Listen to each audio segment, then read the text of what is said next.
खेसारी लाल की एक और गाना धमाल मचा रहा है भोजपुरी इंडस्ट्री में। इस वीडियो में शुरू से लेकर अंत तक बना रही है। हमेशा ऐसा वीडियो न्यू फॉर्मेशन है जितना जल्दी लाने को मैं प्रयास करता हूँ।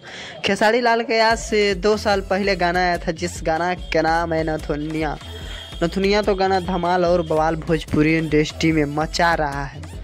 खेसारी लाल भी कोई भी गाना लेके आते हैं तो भोजपुरी इंडस्ट्री में धमाल बवाल मचा के रख देते हैं, जिस गाना का नाम है नथुनिया। नथुनिया गाना बात करें तो नथुनिया 500 मिलियन होने वाला है। आप देख सकते हैं कि 494 मिलियन हो गया है। अब भोजपुरी के 500 मिलियन में करीब में शामिल हो सकता है 1 महीना के अंदर में। हम बात करें इस गाने को किसने लिखा है तो इस गाने को लिखे हैं कृष्णा बेदर्दी और संगीत भी दिए हैं कृष्णा यादव।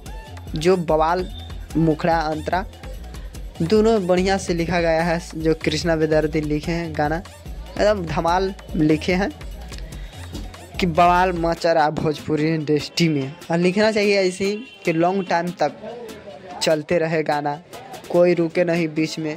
ऐसा ही गाना लिखना चाहिए भोजपुरी इंडस्ट्री में कि लॉन्ग टाइम तक चलता रहे। बात करें गाने को